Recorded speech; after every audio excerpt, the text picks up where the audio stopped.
So, in response to the Yemeni Houthi attacks on commercial shipping in the Red Sea, the U.S. is forming a multinational coalition and calling the operation Prosperity Guardian.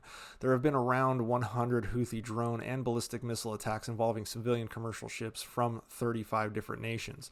The operation was announced by the U.S. Secretary of Defense Lloyd Austin and aims to counter the threat posed by the Houthi forces against international maritime commerce. The Red Sea is a crucial artery for the world's economy, especially because it includes strategic waterways like the Suez Canal and the Bab el-Mandeb Strait, which shuttles goods from the Mediterranean and Atlantic to the Indian Ocean and eventually the Pacific Ocean. The operation's primary objective is to ensure the safety of maritime traffic in these areas, which have key choke points for the global economy. The coalition includes multiple countries, including the United States, the United Kingdom, Bahrain, Canada, France, Italy, the Netherlands, Norway, Seychelles, and Spain. The specific numbers and task force composition, such as the types of ships each country will contribute, have not been disclosed. However, nations like the United Kingdom, France, the US have already engaged Houthi drones and strengthened their maritime presence in the region. On December 19th, Lloyd Austin conducted a virtual meeting with the defense leaders from 43 countries, along with representatives from the European Union and NATO, to address the situation. The Pentagon briefed the participants in this meeting on the attacks, as well as the ongoing hostage situation of 25 crew members of the merchant vessel Galaxy Leader, which was seized by the Houthis on November 19th. The Biden administration has not explicitly stated whether they will use force to deter the Houthi attacks, although the U.S. has in the past, back in 2016, when it fired Tomahawk cruise missiles at Houthi radar sites in response to attacks on U.S. Navy and commercial shipping.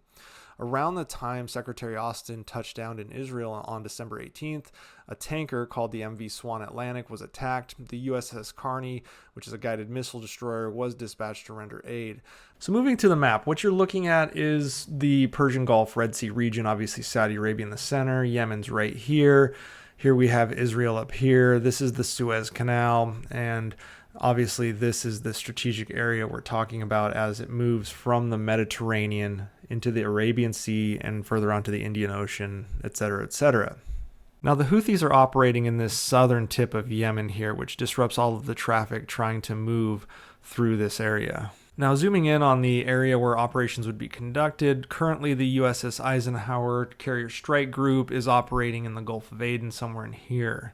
The Pentagon has also deployed F-35s to the region for deterrence. What's interesting is the original mission of the Eisenhower was to conduct anti-ISIS campaign missions in Iraq and Syria, but now it looks like their focus is obviously off the coast of Yemen to deter the Houthis.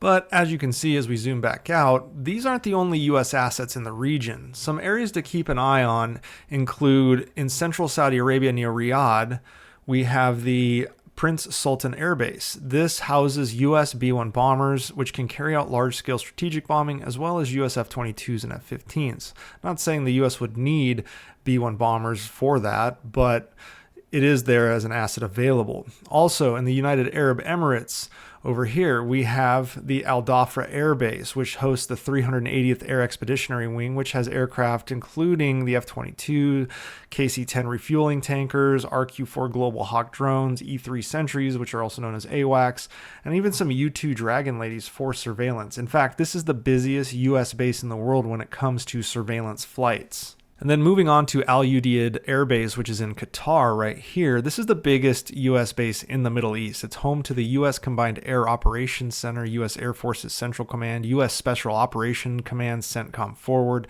Massive presence of planning as well as other assets prepared for operations within the Middle East region. In Bahrain, we have the Sheikh Issa Air Base right here, which houses F-16s and U.S. Naval Aviation F-18s. Kuwait, we have Ali Salim, which is a major air mobility footprint for C-17, C-5s, and C-130s. The Muwafaq Salti Air Base up in Jordan hosts many multinational partners, including air assets from Germany, the Netherlands, and Belgium. And then finally, you have down south here in Djibouti, Camp Lemonnier, which is host to 4,000 U.S. troops who are originally there to fight in Somalia against al-Shabaab. with some counter-terror operations, but they can be reallocated to Yemen for operations against the Houthis if needed.